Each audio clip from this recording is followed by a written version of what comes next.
You don't realize how loud pride is until it's been silenced. I was the king who had everything. Golden towers that pierced the skies, iron gates that held back nations, servants that moved at the lift of a finger, and armies that thundered across continents. I was Nebuchadnezzar, king of Babylon, ruler of the known world, feared, revered, worshipped. My words shaped empires.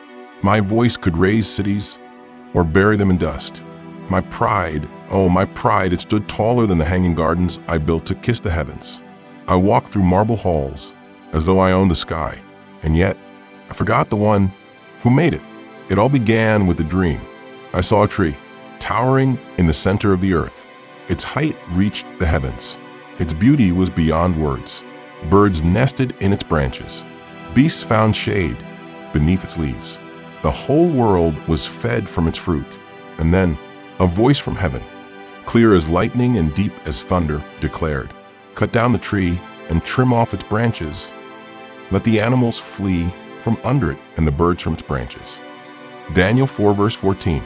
My heart pounded, but the voice continued, "Let his mind be changed from that of a man, and let him be given the mind of an animal, till 7 times passed by for him."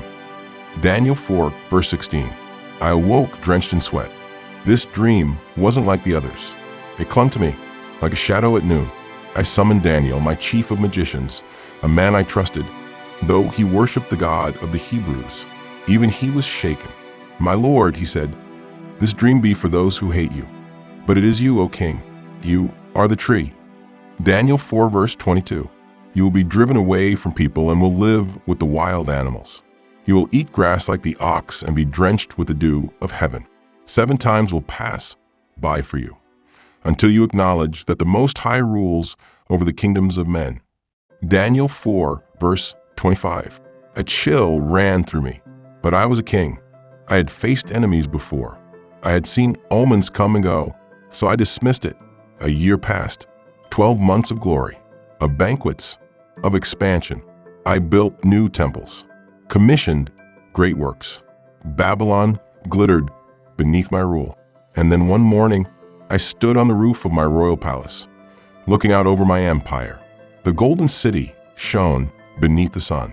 And I said proudly, foolishly, "Is not this the great Babylon I have built as the royal residence, by my mighty power and for the glory of my majesty?"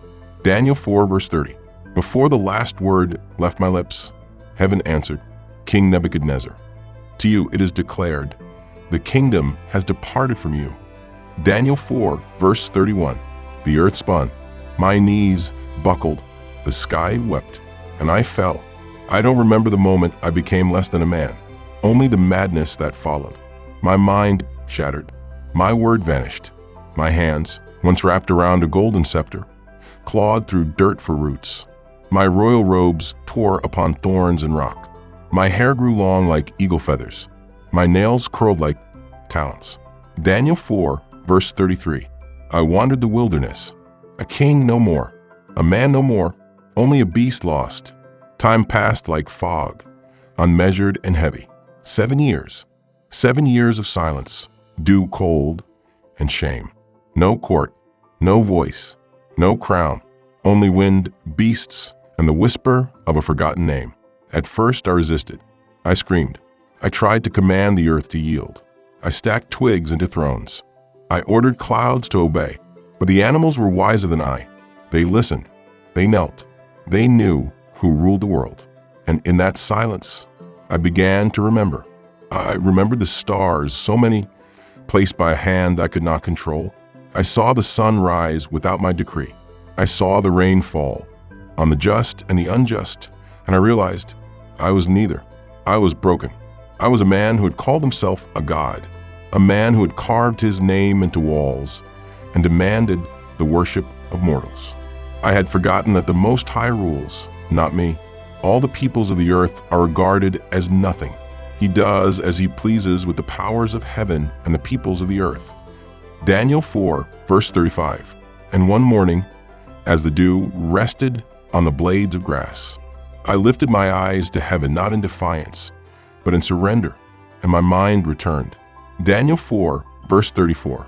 I wept, I laughed, I worshipped Not Baal, not Marduk, not the idols I once made, but the God of heaven. At the same time that my sanity was restored, my honor and splendor were returned to me. I was restored to my throne and became even greater than before. Daniel 4 verse 36. But I was not the same man. This time, I brought no decree, only confession. Now I, Nebuchadnezzar, praise and exalt and glorify the King of heaven. Because everything he does is right and all his ways are just. And those who walk in pride, he is able to humble. Daniel 4 verse 37. That was no longer theory to me. That was my life. I returned to Babylon. The gates opened. The nobles stared in awe.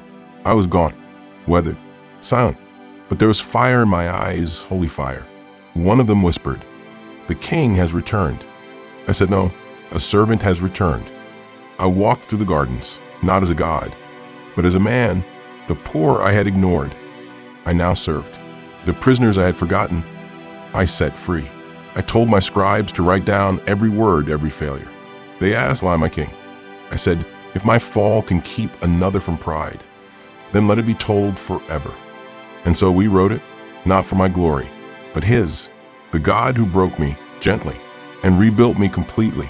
Now I ruled with different eyes, no longer to expand my name, but to magnify his, because I had learned the true kingdom is not built by bricks and gold, but by grace and truth. The greatest threat to a man restored is forgetting what broke him. Every time pride whispered, "You survived, you're strong again," I remembered the field, the beasts, the silence, and the God who was with me there. 7 times passed by for me, until I acknowledged that the Most High is sovereign over all kingdoms on earth. Daniel 4, verse 32. And near the end of my reign, I stood once more before the people, not with a command, but with a story, my story. I told them how a king became a beast, how a beast became a man, and how a man met his maker in the wilderness. And I declared, there is one king above kings, one Lord above all. His kingdom is eternal. His power knows no end.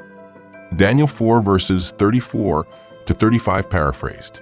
I spent my final days not building palaces, but building peace, not expanding borders, but expanding grace. And yet, even as I found rest, another story was beginning, because Babylon still had not learned. Another king would rise, one who mocked the sacred vessels of the temple, one who saw the writing on the wall and still laughed. And what happened next shook the empire. But that is not my story. Mine is this: no man is too mighty to fall. No man is too broken to rise, because the Most High still rules, and he still gives grace to those who look up. If you were blessed by this video, kindly subscribe, like, and share for others to be blessed by it. Dove, stay tuned for the concluding part.